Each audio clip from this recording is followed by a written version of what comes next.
ក្នុងអំឡុងពេលនៃចន្លោះសម័យប្រជុំព្រឹទ្ធសភាលើកទី2នីតិកាលទី5គណៈកម្មការនីតិកម្មនិងយុត្តិធម៌នៃព្រឹទ្ធសភាគណៈកម្មការទី6ដឹកនាំប្រតិភូដោយលោកជំទាវបណ្ឌិតច័ន្ទសុធាវីប្រធានគណៈកម្មការបានអញ្ជើញជួបពិភាក្សាការងារជាមួយនឹងសាលាដំបងនិងអัยការអមសាលាដំបងរាជធានីភ្នំពេញដែលដឹកនាំដោយឯកឧត្តមងួនណារ៉ាប្រធានសាលាដំបងនិងឯកឧត្តមច្រឹងខ្មៅព្រះរាជអាជ្ញា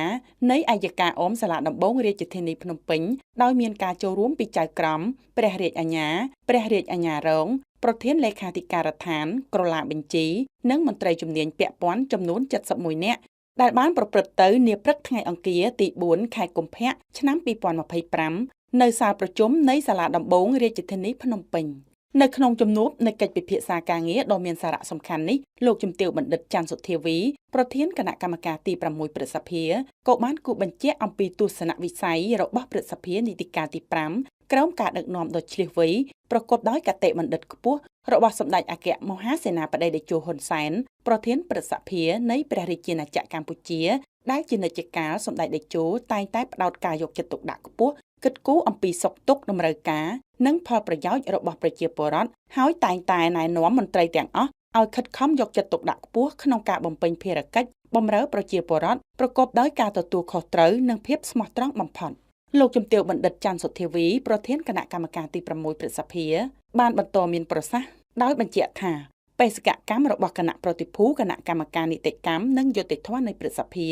នៃជំនួបពិភាក្សាការងារជាមួយនឹងសាលាដំបងនិងអัยការអមសាលាដំបងរាជធានីភ្នំពេញនាពេលនេះគឺមានគោលបំណងដើម្បីឆ្វេងយល់ប្រមូលព័ត៌មានពាក់ព័ន្ធទៅនឹងការអនុវត្តច្បាប់និងការផ្តល់សេវាយុត្តិធម៌ជូនប្រជាពលរដ្ឋនៅសាលាដំបងនិងអัยការអមសាលាដំបងរាជធានីភ្នំពេញបន្ទាប់មកឯកឧត្តមងួនណារ៉ាប្រធានសាលាដំបងនិងឯកឧត្តមច្រឹងខ្មៅព្រះរាជអាជ្ញានៃអัยការអមសាលាដំបងរាជធានីភ្នំពេញបានធ្វើសេចក្តីរាយការណ៍ដោយផ្ដោតសំខាន់ទៅលើទី1ការអនុវត្តច្បាប់និងការផ្ដល់សេវាយុត្តិធម៌ជូនប្រជាពលរដ្ឋរបស់សាលាដំបងនិងអัยការអមសាលាដំបងរាជធានីភ្នំពេញទី2ទិន្នន័យសំណុំរឿងក្តីនិងចំណាត់ការរបស់សាលាដំបងនិងអัยការអមសាលាដំបងរាជធានីភ្នំពេញទី3បញ្ហាប្រឈមដែលសាលាដំបងនិងអัยការអមសាលាដំបងរាជធានីភ្នំពេញដែលបានជួបប្រទះនិងទី4សំណុំពររបស់សាលាដំបងនិងអัยការអមសាលាដំបងរាជធានីភ្នំពេញ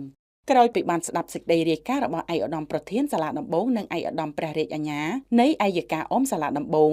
និងឆ្លងតាមកិច្ចពិភាក្សាយ៉ាងផលផុសរួចមកលោកជំទាវបណ្ឌិតច័ន្ទសុធាវីបានកោតសរសើរចំពោះថ្នាក់ដឹកនាំនៃសាលាដំបងនិងអัยការអមសាលាដំបងរាជធានីភ្នំពេញដែលបានខិតខំបំពេញភារកិច្ចរបស់ខ្លួនក្នុងការផ្ដល់សេវាយុត្តិធម៌ជូនប្រជាពលរដ្ឋប្រកបដោយស្មារតីទទួលខុសត្រូវខ្ពស់ទន្ទឹមនឹងនោះសាលាដំបងនិងអัยការអមសាលាដំបងរាជធានីភ្នំពេញក៏បានបង្ហាញនូវការបដិញ្ញាចិត្តបន្តធ្វើការកែតម្រង់និងបំពេញបន្ថែមនៅចំណុចដែលខ្វះចន្លោះព្រមទាំងមានសំណូមពរមួយចំនួនតាមរយៈគណៈកម្មការទី6ព្រឹទ្ធសភាផងដែរ